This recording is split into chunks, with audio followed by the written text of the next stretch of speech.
हम सॉल्व कर रहे हैं क्वेश्चन नंबर 4, इलिस्ट्रेशन नंबर 4 ऐसे आएगा। Omega limited is working on a different project which is likely to be completed within 3 years।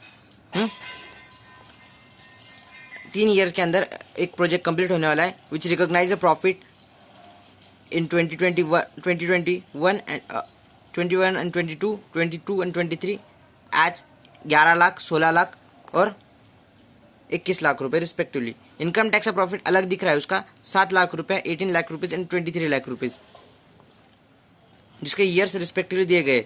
Income tax rate is 35% और हमें क्या कहा गया है, कंप्यूट करो tax amount of deferred tax liability for the year 2020।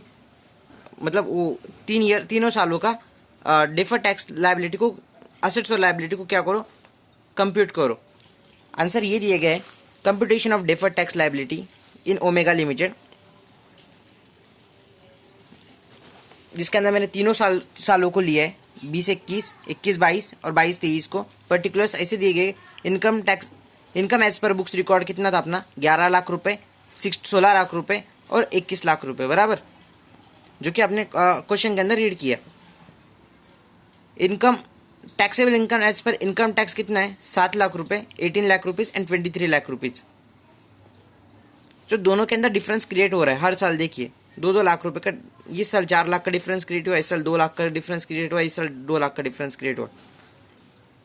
तो timing difference पहले साल आया 4 लाख रुपए, जिसके अंदर करंट टैक्स लायबिलिटी जो 35% है, बराबर। इनकम टैक्स जो लायबिलिटी किसके ऊपर कंप्यूट होती, income as per income tax, तो 7 लाख रुपए है तो उसका 35% आया 3,85,000 रुपये, इसलिए डेफर्ड टैक्स लायबिलिटी बनी 1,40,000 रुपये। डेफर्ड टैक्स लायबिलिटी बनी 1,40,000 रुपये। फिर उसके बाद में नेक्स्ट ईयर जो कि जो इनकम थी अपनी से कितनी थी, 16 lakh rupees as per books, मतलब अकाउंटिंग की इनकम 16 लाख रुपीज़ थी। इनकम टैक्स के हिसाब से इनकम बनी 18 लाख रुपीज़ की और डिफरेंस आया 2 लाख रुपए का। तो ये जो डिफरेंस है जो यहाँ पे क्रिएट हुआ था, ये यहाँ पे रिवर्स हो रहा है। देखो पहले कैसा था कि बुक अकाउंटिंग इनकम ज़्यादा थी, इनकम टैक्स की इनकम कम थी। अभी अकाउंटिंग इनकम कम है और इनकम टैक्स के हिसाब से इनकम ज़्यादा है। तो अभी क्या हो रहा है, लायबिलिटी रिवर्स हो रही है। यहाँ पे लायबिलिटी क्रिएट हो गई थी। लायबिलिटी क्यों क्रिएट हुई थी, क्योंकि इनकम टैक्स के हिसाब से इनकम कम दिख रही थी तो टैक्स कम पे करना पड़ा। अभी करंटली टैक्स कम पे करना पड़ा, मतलब फ्यूचर में ज़्यादा टैक्स पे करना पड़ेगा, इसलिए ये लायबिलिटी क्रिएट हो चुकी थी। अभी ये लायबिलिटी यहाँ पे रिवर्स होने वाली है, लायबिलिटी रिवर्स। अभी करंट टैक्स 5,60,000 रुपये आएगा।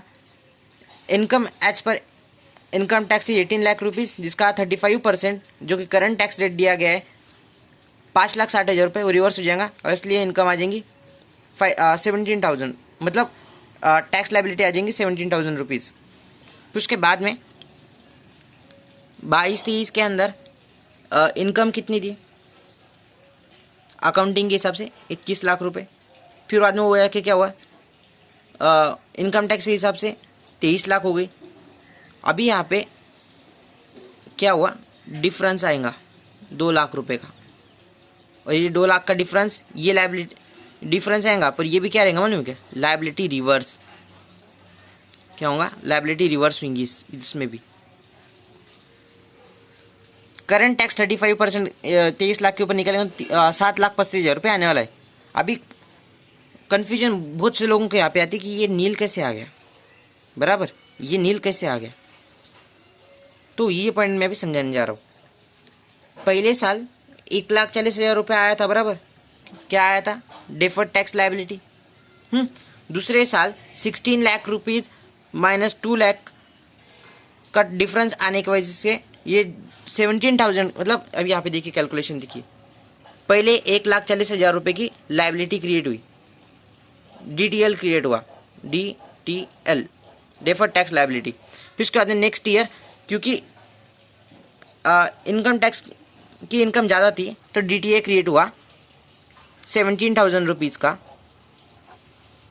ये DTA क्रिएट हुआ जो कि यहाँ पे और आपने यहाँ पे कंपटीशन करिए डेफर्ड टैक्स लाइबिलिटी की, तो DTA क्रिएट हुआ, जिससे आपने यहाँ पे अपनी डेफर्ड टैक्स लाइबिलिटी आ चुकी थी 17,000 रुपीज़, जो कि आपने यहाँ पर एड डाउन की। उसके बाद नेक्स्ट ईयर जब 2 लाख रुपए का फिर से डिफरेंस आया, तो उसके ऊपर फिर से DTL सेम 70,000 रुपये का निकला, क्योंकि 35% पकड़े जाएगा। तो अभी वो नील हो गया ना। ये DTL था, ऊपर DTL था पहले 1,40,000 रुपये का, फिर बाद में उसमें DTL लेस हुआ, फिर उसमें फिर ये इतना DTL यहाँ पे लिखा आपने, वो DTL में से करंट ईयर का DTL लेस हुआ, फिर जाके नील आ चुका है अपना बैलेंस। ऐसा आंसर ड्राफ्ट हो चुका है। Thank you.